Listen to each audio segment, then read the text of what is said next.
Est-ce que c'est possible de vivre à Kuala Lumpur avec moins de 1000 € par mois? C'est la question à laquelle je vais répondre aujourd'hui. Cette vidéo risque d'être riche en informations, alors je te recommande d'enlever toute source de distraction, de prendre de quoi noter et surtout de la liker pour pouvoir revenir dessus plus tard. Si tu me découvres grâce à cette vidéo, bienvenue sur ma chaîne, moi c'est Camille, j'ai décidé de tout quitter ce que j'avais en France en novembre 2023 pour devenir monteur nomade et comme tu peux le voir ça m'a plutôt bien réussi, du coup j'ai créé cette chaîne pour essayer de t'enseigner tout ce que j'ai appris. C'est parti, on perd pas plus de temps, on se retrouve directement sur mon ordinateur. Alors évidemment on va commencer avec le logement, mais avant d'aller plus en détail sur les longs termes ou les courts termes, laisse-moi te partager une petite astuce de conversion rapide.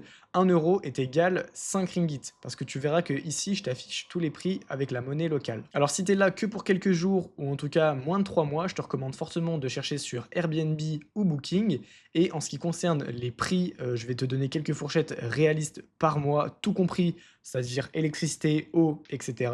Tu peux avoir une chambre en coloc pour 900 ringgit ou 1400 ringgit, ce qui revient à peu près à 160 ou 280 euros. En revanche, si tu veux pas partager de chambre mais que tu veux quand même un petit peu économiser, je te recommande de prendre un petit studio en dehors du centre-ville. Et là, tu vas devoir compter minimum 400 € à 600 euros. Ça dépend du confort que tu as envie d'avoir. Pour une chambre en centre-ville, tu vas devoir compter minimum 2800 ringgit, ce qui fait à peu près 560 euros. Et 260 euros pour le centre-ville, tu risques d'avoir un appartement pas non plus hyper stylé. Mais si ce que tu veux, c'est juste être en centre-ville et que tu t'en fous un petit peu du style de l'appartement, c'est possible. En revanche, si tu augmentes un petit peu ton budget, comme moi actuellement, je paye 740 euros, donc tu vois qu'on est dans cette tranche ici. Tu vas avoir un appartement franchement plutôt moderne avec, moi personnellement, j'ai 2 chambres. C'est juste quand j'invite des amis ou ma famille, comme ça je sais que j'ai pas besoin de leur prendre un hôtel. Personnellement, moi j'ai commencé avec un studio en dehors du centre-ville quand j'ai commencé mon aventure à Kuala Lumpur et ensuite je me suis rapproché du centre. Donc c'est un petit peu ce que je te recommande de faire. Vois d'abord petit et après tu viendras prendre quelque chose de plus grand. En tout cas, voilà les prix auxquels tu peux t'attendre pour les appartements ou studios à Kuala Lumpur. Maintenant, on va passer aux dépôts et frais. Si tu passes par Airbnb, Booking, bah souvent tu n'auras pas de dépôt, mais uniquement des frais de ménage. Ça, après, je pense que c'est un peu partout dans le monde. Quand tu utilises Airbnb et Booking, bah, c'est relativement pareil. Ce qui va être intéressant, et là où je vais pouvoir t'apporter un petit peu plus de valeur, c'est sur les longs termes, parce que là, tu vois qu'on est en short terme. Fais gaffe au plafond d'électricité, parce que des fois, tu vas te dire que cet appartement est pas cher, mais en réalité, tu auras un plafond d'électricité. Donc, fais vraiment attention à demander ça. La plupart du temps, c'est plafonné à 30 € d'électricité par mois. Pour une personne, ça peut le faire. Des fois, si tu restes trop longtemps dans ton appartement et que tu mets la clim tous les jours, tu peux dépasser les 150. Donc, à partir de ce moment-là, bah, ça sera un surplus de ta poche. Ok, les choses à vérifier avant de booker. Bah, du coup, le cap d'électricité, est-ce que c'est inclus ou pas? Pareil pour Internet, fais attention parce que moi, une fois, bah, c'était pas inclus quand j'ai pris un Airbnb. Du coup, j'ai dû ajouter un supplément de 100 ringgit ou 110 ringgit. Ça faisait à peu près 20-22 euros. C'est un petit peu embêtant, surtout quand tu t'y attends pas. Prends une bonne localisation près des MRT et LRT. C'est tout simplement bah, les transports en commun les plus proches. Comme ça, bah, si tu as un petit budget, ça t'évitera de prendre des grabs. Même si c'est pas cher, ça reste toujours plus cher que de prendre le bus ou le train. Demande bien des photos réelles parce que la plupart du temps sur Airbnb, bah, c'est les belles photos de quand l'appartement était neuf ou alors quand ils ont vraiment tout mis bien en place pour faire joli. Donc demande bien des photos actuelles et surtout regarde les avis récents parce que des fois tu peux avoir bah, des mauvaises surprises comme bah, du bruit, des cafards ou alors de l'humidité comme bah, la Malaisie c'est un pays vachement humide. Si c'est mal isolé, bah, ta pièce sera humide aussi. Si tout comme moi tu travailles en ligne, je te recommande de demander la vitesse du Wi-Fi et de viser au minimum 100 mégabits par seconde. Là je t'ai mis un petit message de négociation qui marche bien. C'est directement aller droit au but. Tu dis bonjour, je reste X nuit, je suis quelqu'un qui travaille à distance, je suis un profil clean, je ne fais pas la fête, je bois pas, je fume pas. Et est-ce que si je réserve aujourd'hui et paye en cash, vous pouvez me faire une réduction? La plupart du temps, il faut écrire les mots cash ou par exemple si vous voulez communiquer sur WhatsApp, il faut écrire les mots cash et WhatsApp séparés. Je vous montre un exemple comme ceci parce que sinon tout simplement la plateforme bannit les mots pour pas qu'il y ait de personnes qui esquivent les frais de Airbnb justement. Moi perso, j'ai quasiment jamais payé sur Airbnb parce que j'ai toujours essayé d'éviter de payer des frais inutiles et je sais qu'avec cette technique, bah, la plupart du temps, les gens ont envie d'avoir du cash, ils préfèrent avoir du cash plutôt que des virements parce que comme ça, c'est quelque chose que tu ne déclares pas. N'hésite pas à négocier, ici les gens sont vraiment ouverts à la négociation. Ok, maintenant on passe aux contrats long terme qui sont minimum 6 à 12 mois. Parfois tu peux trouver entre 3 et 6 également sur certaines plateformes. Je t'en ai mis quelques-unes ici, c'est les plus utilisées et c'est celles d'ailleurs où j'ai trouvé cet appartement là. Property Guru et Speed Stupidome. Je t'invite à aller faire un tour et de marquer tes critères tout simplement. En ce qui concerne les colocations en long terme, tu vas pouvoir retrouver un budget plutôt abordable entre 140 € et 220 €. Là, je t'ai mis un bedroom en dehors du centre-ville et un bedroom à l'intérieur du centre-ville. Donc là, je t'ai mis les localisations. Je t'invite à aller regarder par toi-même sur Maps. Moi, je te recommande fortement KLCC. Monkera, c'est bien aussi, mais c'est vachement plus cher. Bukit Bintang, c'est très bien aussi. Si je devais faire un classement, je mettrais KLCC, Bukit Bintang et Monkera. Parce que Monkera, c'est bien, c'est un peu perdu, mais c'est un peu cher quand même. Donc le plus pratique, ça resterait KLCC ou Bukit Bintang. La plupart du temps, les factures d'électricité, eau, etc., c'est pas inclus. Donc tu peux compter entre 30 € et 60 €, surtout si tu as vraiment une bonne clim et que tu y vas à fond, compte plutôt 60 € par mois. Maintenant, attention, et là, il faut vraiment faire gaffe, c'est le dépôt de garantie. Tu vas, pour la plupart du temps, avoir des dépôts de caution de 2 mois, voire même 1 mois de plus d'avance, ce qui fait un paquet d'argent à sortir. Si ton loyer est de 500 €, bah, tu vas devoir lâcher 1500 € le premier mois. Mais parfois, tu peux trouver des pépites avec juste 1,5 mois de caution, 100 mois d'avance. C'est le cas actuellement dans mon appartement. Il me semble qu'au total, j'ai payé entre 1000 et 1200 € de caution. Donc, c'est pas automatiquement 3 mois d'avance. Des fois, tu peux trouver des bonnes opportunités, mais c'est vrai que sur des longs termes, bah, après, c'est comme en France, tu dois payer une caution et peut-être parfois même 1 mois d'avance.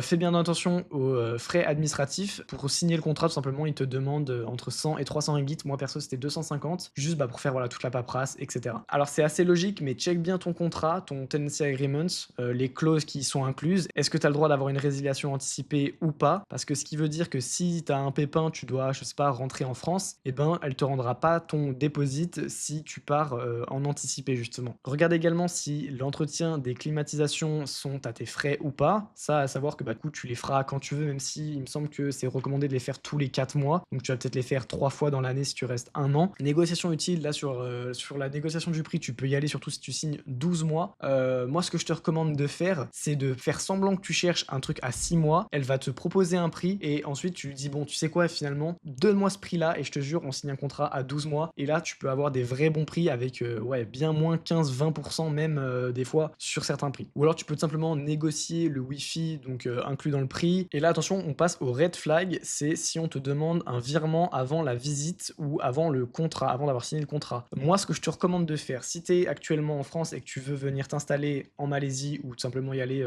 1 mois, 2 mois, c'est de prendre un hôtel pendant quelques jours, de faire un maximum de visites et comme ça, tu sais que bah, tu auras confiance en la personne, tu sais que l'appartement existe vraiment, tu sais qu'il remplit tous tes critères et là, tu peux envoyer de l'argent. Mais voilà, n'envoie pas de l'argent si tu es encore en France, juste sous prétexte de réserver l'appartement. Tout ce qui est zéro déposit, sans contrat clair et sans inventaire, ça paraît un petit peu louche, mais des fois, c'est aussi là où tu as les meilleurs prix. C'est un peu les gens qui font ça à l'arrache. C'est le cas pour moi, personnellement, j'ai pas eu d'inventaire. Moi, j'ai pas un zéro déposit, comme je t'ai dit, j'ai dû payer, mais moi, il n'y a pas eu d'inventaire dans mon appartement. Donc, franchement, ça dépend vraiment du feeling que tu as avec la personne. Moi, je sentais qu'elle était pas là pour m'arnaquer, puis j'étais sur place pour voir, donc tu peux tout de suite bien mieux voir si la personne essaie de t'arnaquer ou pas. Là, ici, je t'ai mis une petite checklist d'avant-signature, donc tout ce qui va être la photo des compteurs, les derniers relevés, demande aussi la moyenne mensuelle, parce que sinon, tu peux te faire avoir, ils vont essayer de te charger plus d'argent tous les mois. Par exemple, si la facture c'est 200 ringgit, peut-être qu'ils vont te demander 250 ou 300 et ils vont se tirer 50, 100 pour eux, tu vois, juste en mode bénéf. Et ce que je te recommande de checker, c'est bien les rideaux et les bidets, parce que basé sur mon expérience, à chaque fois que j'ai pris un appartement, c'était cassé et du coup j'ai dû demander à les réparer. Vérifie bien tes cartes d'accès,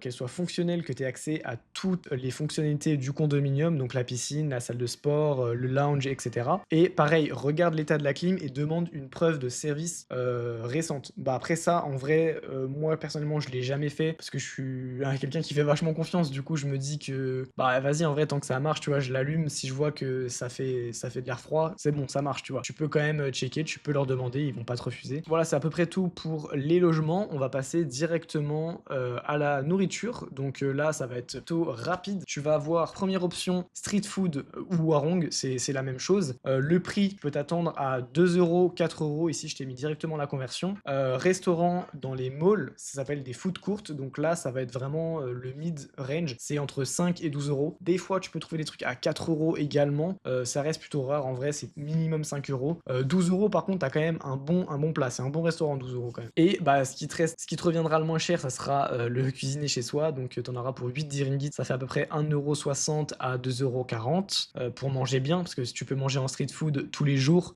mais tu manges pas bien et tu vas prendre du poids très rapidement. Alors ce que tu dois retenir ici, c'est bah voilà, le budget économe, tu en auras pour minimum 160 € par mois jusqu'à 220. Voilà, c'est une tranche de prix, bien évidemment, ça sera pas fixe, mais tu peux t'en sortir pour ce prix-là. Et bah voilà, si tu veux être un petit peu plus de confort, faire des bons restos de temps en temps, quelques livraisons sur Grab, etc., compte voilà, 250 €, je pense que c'est une bonne moyenne. Moi, c'est à peu près ce que je dépense tous les mois, donc je pense que ouais, tu peux compter sur 250 € pour la nourriture. Ensuite, on passe au transport. Tu vas avoir le pass mensuel MRT, LRT ou le monorail et les bus, etc. C'est une carte qui te coûte environ 50 ringgit et tu peux t'en servir en illimité. Pour ça, je me suis renseigné sur internet parce que personnellement, je m'en suis jamais servi parce que je ne prends pas les transports en commun, je prends uniquement le Grab parce que c'est tellement pas cher et c'est tellement plus confortable que je préfère vraiment prendre les Grab. Voilà une petite indication des prix. Tu en auras pour en moyenne 1,80 à 4 €, 5 € pour te déplacer au centre de Kuala Lumpur. Le plus gros facteur, ça va être vraiment l'heure de pointe et la pluie. Vraiment, des fois, tu peux passer de base, le prix c'est 2 € à 6 €. Vraiment, c'est tout ou rien. Petit aparté sur bah voilà, faire centre-ville, aéroport, on aura pour en moyenne 70 ringgit si c'est les prix de base sans genre en mode l'heure de pointe ou la pluie, et maximum 120 ringgit. Donc ça fera 14 €, 24 €. Ton budget mensuel, compte-le entre 15 et 25 € on va dire par mois si tu es un peu en mode économe. Ou alors pour le confort, tu peux compter 30 à 60 €. Ça va vraiment être ton premier mois, je pense, 60 €, à moins que je bouge tout le temps. Moi, personnellement, je travaille beaucoup, je suis souvent chez moi ou alors je fais des déplacements à pied vu que j'habite dans le centre-ville. C'est aussi un avantage de payer un petit peu plus cher son loyer parce que du coup, bah, t'as pas besoin de prendre de Grab finalement après. Alors que en revanche, si tu prends quelque chose d'éloigné, bah, en fait, ça va te revenir presque plus cher parce que tu vas être frustré de pas pouvoir aller en ville et tu vas dépenser beaucoup plus dans les Grab. Donc moi, ma recommandation, ça serait de payer un petit peu plus cher ton logement et puis de pouvoir bah, ensuite marcher en centre-ville. Touch and Go, ça ressemble à ça. Je sais pas si tu vois bien. Et en fait, simplement, c'est quelque chose que tu vas pouvoir top up dans les 7-Eleven ou même via l'application. Et ça va te permettre de prendre les bus. Franchement, la carte, elle doit coûter 60 centimes, je pense, ou 1 € au maximum. Juste avoir la carte vide. Et par exemple, ça peut être utile pardon, si des fois tu es avec des potes et vous dites, bah allez, vas-y, on prend le bus, il est juste devant nous. Bah, au moins, tu as déjà ta carte de prêt avec quelques petits euros dessus, hein, mais genre 5-6 € dessus. Et tu as juste à scanner ta carte dans le bus et comme ça, voilà, c'est toujours utile. C'est ma petite recommandation perso, même si la plupart du temps, je prends que le Grab. Ok, on passe aux loisirs et sorties. Bah, tu as un petit peu une idée de combien ça coûte ici. Le cinéma, c'est vraiment pas cher. C'est en moyenne entre 3,50 et 5 €, comme tu peux voir ici. Ensuite, l'abonnement à salle de sport, ici, je trouve particulièrement cher. Personnellement, je paye 35 € par mois, voire même 40 € par mois. Si je dis pas de bêtises, ouais, je crois que je dois payer 200 ringgit par mois, donc ça fait 40 €. C'est assez cher, mais bon, bah, pas le choix en vrai, c'est comme ça. Moi, je vais au sport tous les jours. Ici, je t'ai mis un petit peu, voilà, des trucs anecdotiques, tout ce qui va être café, etc., bière, cocktail. Tu peux voir également ici. L'alcool en Malaisie est vachement cher, étant donné qu'elle est taxée à fond, vu que c'est un pays musulman. Après, bah, écoute, c'est plus mal, ça évitera de boire de l'alcool, comme ça, c'est bien. Mais voilà, t'as une petite idée des prix si tu es quelqu'un qui sort faire la fête et qui boit de l'alcool. Pour aller en boîte de nuit, ça va te coûter entre 6 € et 15 €. C'est plus souvent entre 10 et 15, mais tu as quelques petites boîtes de nuit perdues dans Kuala Lumpur qui coûtent 6 €. Personnellement, j'ai jamais fait l'expérience. Musée, j'y suis jamais allé, et donc c'est vraiment des prix que j'ai trouvé sur internet. Donc tu peux aller facilement dans tous les musées pour moins de 6 €. Donc quel budget mensuel s'attendre?